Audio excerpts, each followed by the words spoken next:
오늘 아침에는 우리가 읽은 말씀을 통해서 아브라함아 두려워하지 말라 이런 제목으로 말씀을 드리고자 합니다. 한번 따라하겠습니다. 아브라함아 두려워하지 말라. 아브라함이라는 이름에 자기 이름을 넣었으면은 아마 이 말씀이 여러분의 가슴에 또 더 많이 닿지 않겠나 생각합니다. 그래서 아브라함아 두려워하지 말라 그 말씀에 여러분의 이름을 넣어서 한번 해보시기를 바랍니다. 시작. 동아야 두려워하지 말라. 아멘. 두려움은 사람들마다 다 있습니다. 그 두려움을 어떻게 이기느냐, 이게 우리의 중요한 숙제가 아닐 수가 없습니다. 가이드 포스티지에 실린 알렉산더 플루무어라는 사람의 간증이 있었습니다. 그 간증은 그가 65세가 되도록 한 번도 아파본 적도 없고 병원에 입원한 적도 없습니다. 그런데 어느 날 정기 검진을 했는데 젤리슨 암이라는 청청병적 같은 선고를 듣게 됩니다. 가슴이 무너지는 것 같은 그런 상황이 되었습니다.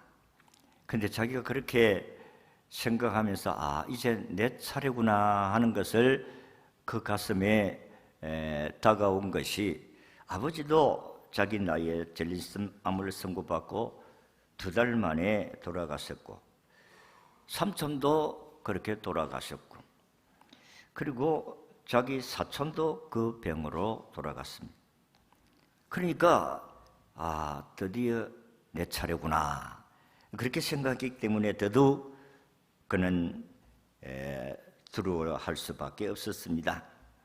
그러니까 모든 일들을 정리를 하고 사람조차 만나기 싫고 음식도 맛이 없어져 버렸습니다.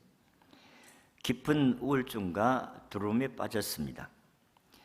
누구의 위로도 희망적인 말도 그의 귀에 들리지 아니했습니다. 그런데 좀 그는 하나님께 기도하기 시작했습니다. 하나님, 병을 낫게 해주십시오. 이렇게 기도한 것은 아니고, 하나님, 한 번은 언젠가는 사람이 죽지만은 지금 내 마음이 너무 두렵습니다. 하나님, 두려움이 없게 해주세요. 이렇게 제목을 가지고 계속해서 기도를 했는데, 신기하게도 죽으면 주님을 만난다는 소망이 생기게 되었습니다. 죽음이 끝나는 것이 아니고 내가 죽고 나면 주님을 만나겠구나 하는, 주님 만나는 희망을 가지게 되니까 두려움의 공포에서 이겨낼 수가 있었다는 것입니다. 하나도 두렵지 않았어요. 죽음조차도 두렵지 않았습니다.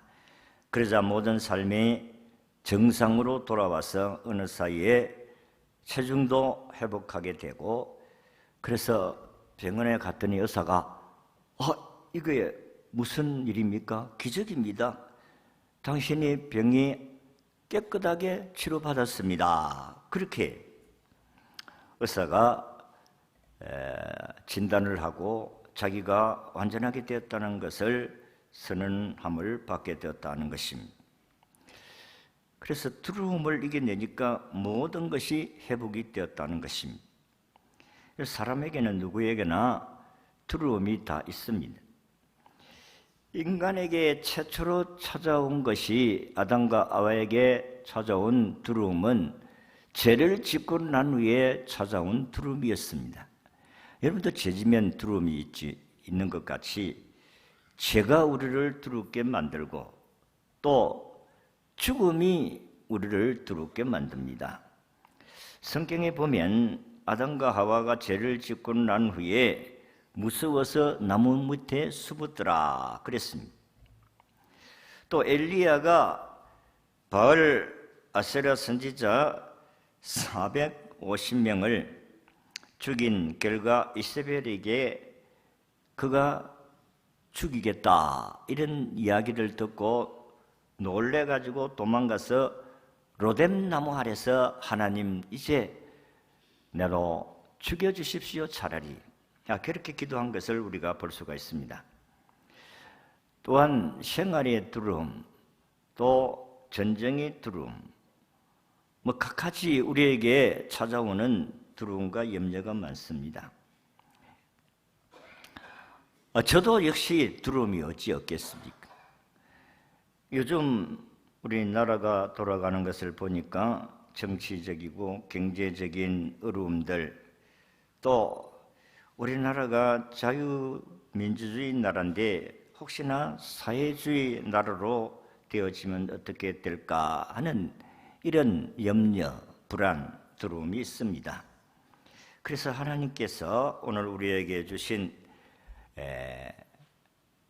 나에게 내 두려움을 다 맡기라, 이 말씀을 통해서 오늘 저나 여러분들이나 이 시대를 살아가는데 큰 위로와 힘을 얻고 담대하게 살아갈 수 있는 그런 은총이 있기를 진심으로 바랍니다. 오늘 우리가 읽은 본문에서 하나님이 아브라함을 향하여서 두려워하지 말라, 그렇게 말씀을 하셨습니다. 이 말씀이 아브라함에게도 큰 위로와 힘이 되지만은 저와 아마 여러분들에게도 이 말씀이 큰 위로와 힘이 될 것으로 생각됩니다. 아브라함이 두려워한 이유가 있습니다. 그 이유는 오늘 본장이 아니고 그 앞장 14장에서 왜 두려움을 갖게 되어진지를 알 수가 있는데, 14장에 보면 시날 왕 아므라멜과 엘라살 왕 아리오카, 엘람 왕 그돌라오멜과 고임 왕 디달이 소돔성을 쳐서 주민을 사로잡고 재물을 약탈해 갔다는 소식을 듣습니다. 그 소돔과 고모라 성에 사는 사람들 중에 자기 조카 롯이 있었던 것입니다. 그러니까 롯도 잡혀갔다, 그런 말씀입니다. 그래서 아브라함이 자기 집에 길렀던 군사 313명을 이끌고 쫓아가서 내왕의 군대를 쳐부수고 빼앗겼던 재물과 사람들을 다시 찾아왔습니다. 승리의 기쁨을 누렸지만은 아브라함은 적지 않게 불안을 느낄 수밖에 없었습니다. 왜냐하면 자기들에게 급성을 당한 이 패한 네 왕들이 그 지역 이웃나라의 강자였습니다. 얼마든지 저기에서 자기에게 복수하려 쳐들어올 수 있다고 생각을 했습니다. 그렇기 때문에 아브라함은 언제 쳐들어오느냐 늘 불안하고 두려워할 수밖에 없었습니다. 이러할 때 하나님께서 아브라함에게 찾아오셔서 아브라함아, 두려워하지 말라, 그렇게 위로해 주셨다는 것입니다. 여러분들의 어떤 염려와 불안, 두려움이 있는지는 잘 모르겠습니다.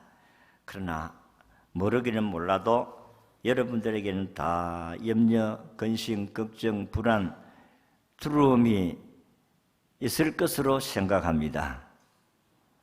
여러분들에게는 오늘 이 말씀이 별로 해당이 안 될 것 같아서 아이고 참 오늘 이 말씀을 잘못 선택했구나, 나는 두려워가지고 오늘 무슨 말씀을 할까 이렇게 생각하다가 아브라함에게 하신 말씀이 위로가 되겠다.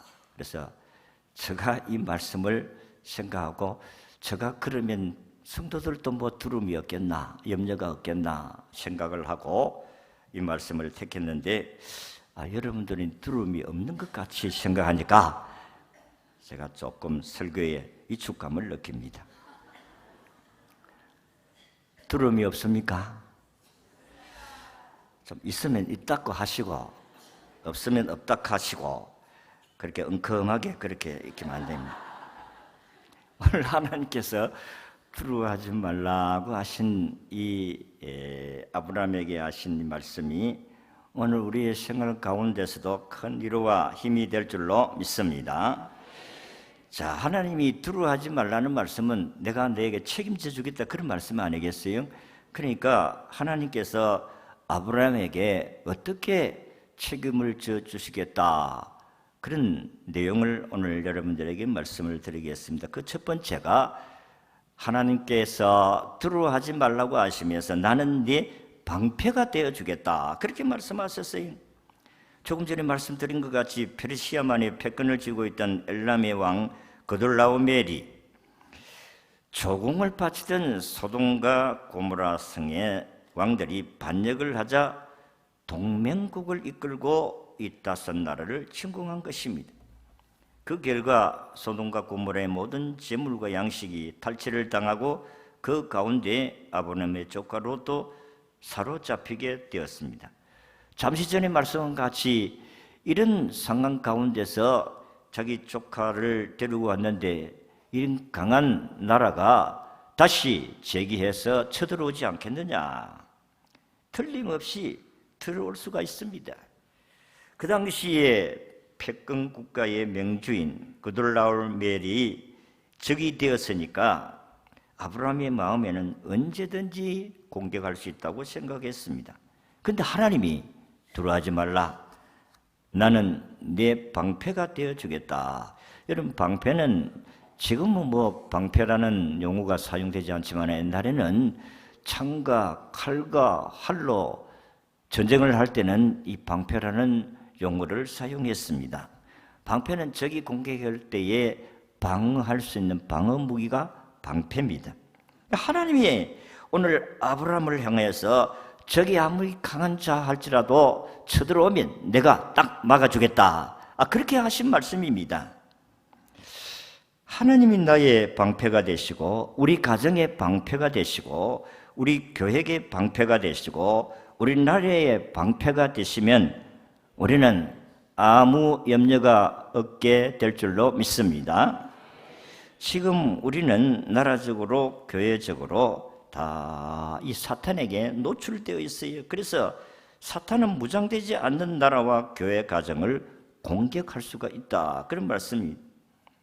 나라적으로도 정신 차리지 아니하면 적의 공격을 당할 수밖에 없는 상황입니다. 지금 우리나라는 정치, 경제, 교육, 안보 모든 면에서 지금 위기에 있다. 그렇게 말씀을 하고 있습니다.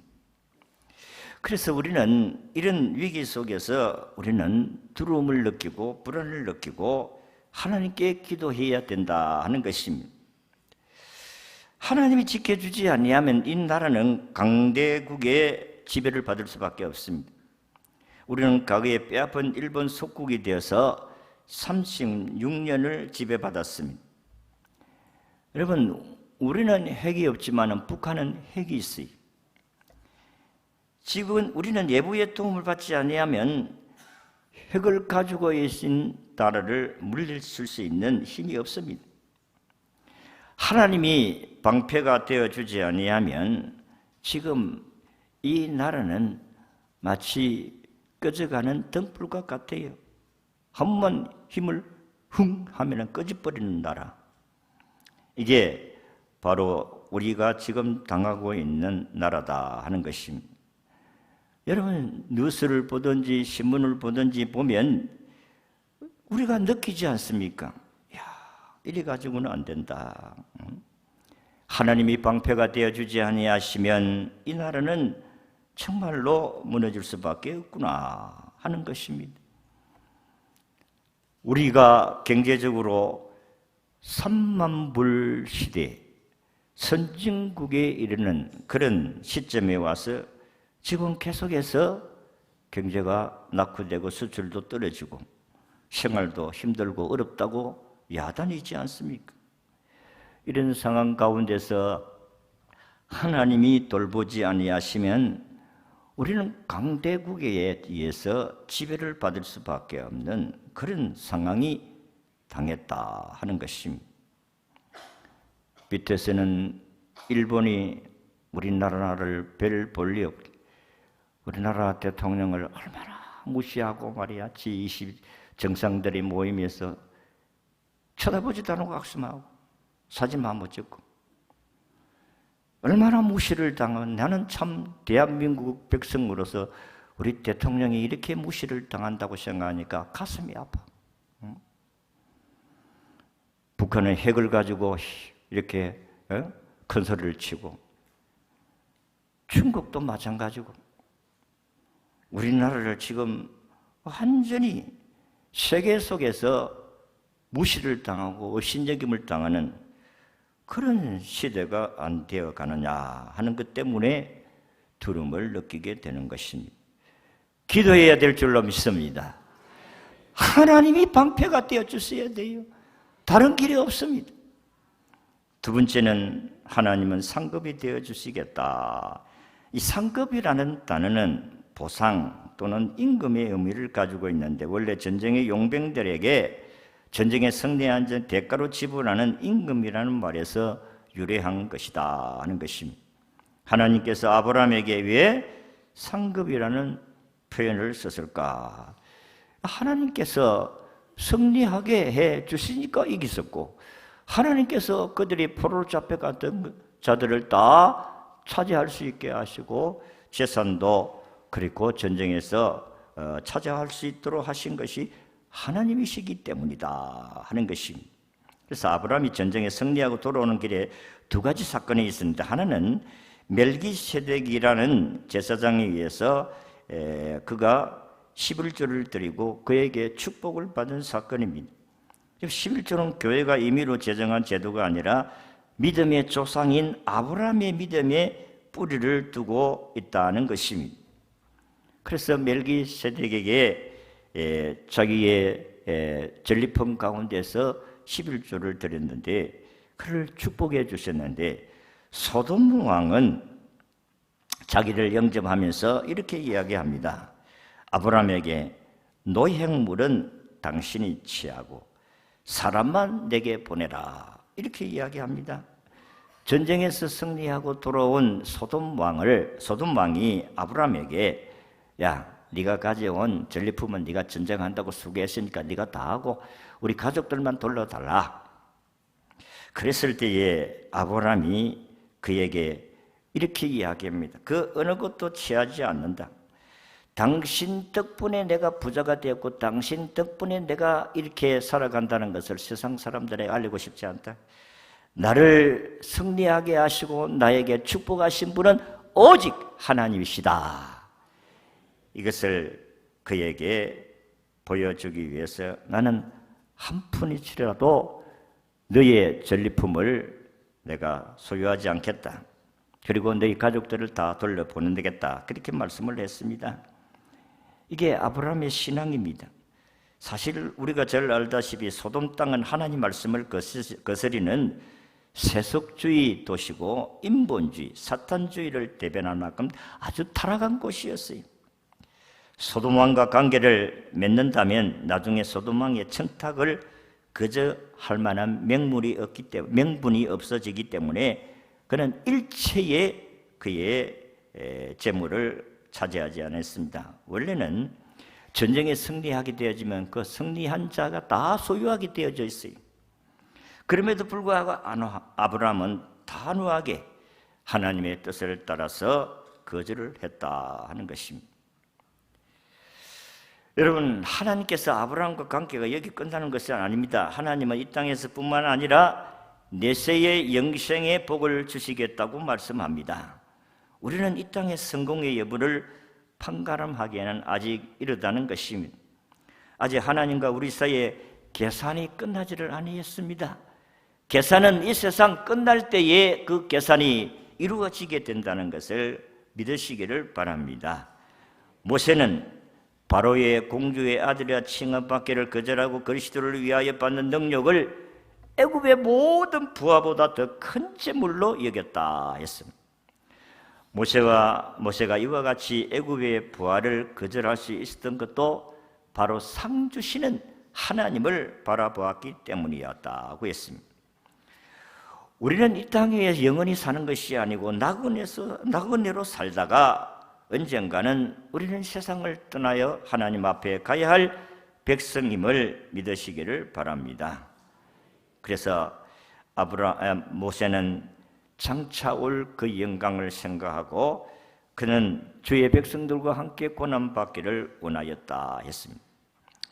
우리도 하나님을 마음 깊이 신뢰할 때에 아브라함처럼 당당하게 두려워하지 않고 살아가게 될 줄로 믿습니다. 우리는 하나님께서 아브라함에게 하신 이 말씀을 아브라함이 믿었다 그랬습니다. 마지막으로 아브라함에게 후손의 약속을 해 주십니다.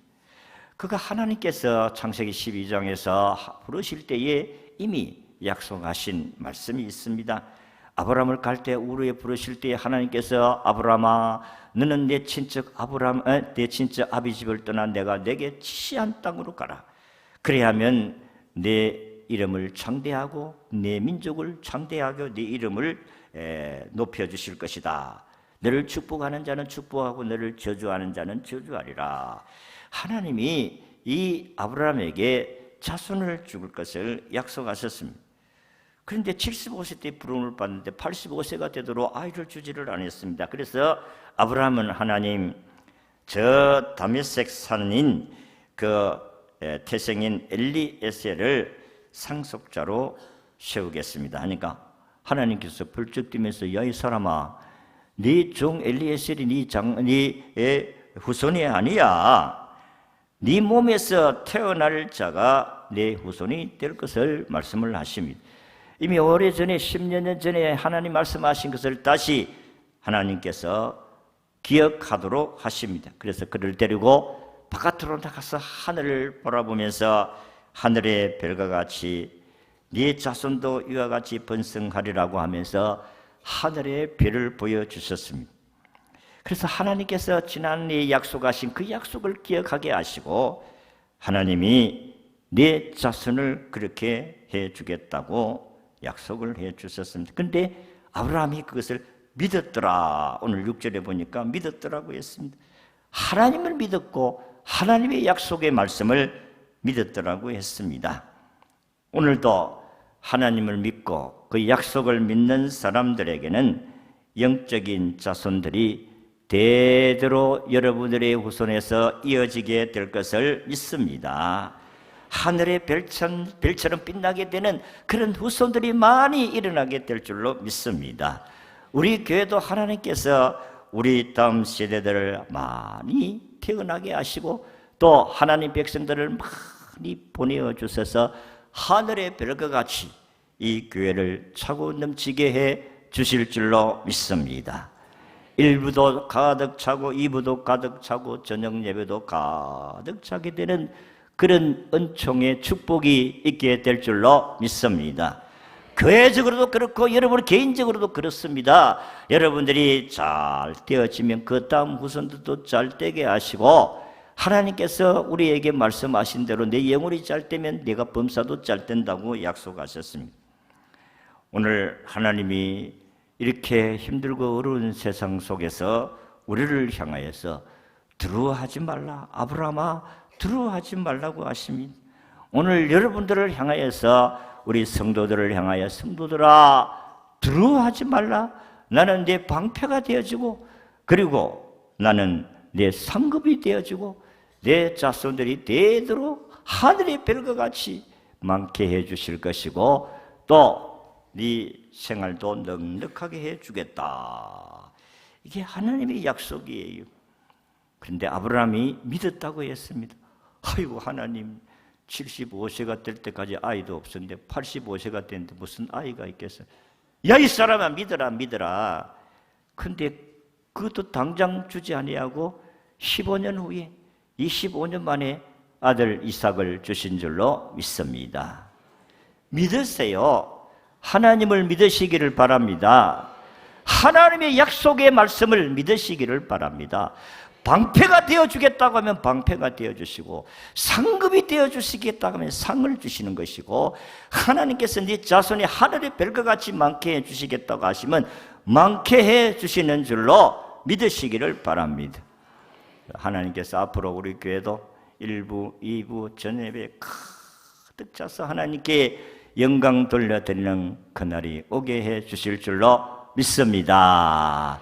하나님께서 주신 귀한 은총들이 여러분의 개인과 가정과 교회와 나라에 이런 은총이 있기를 진심으로 기원합니다.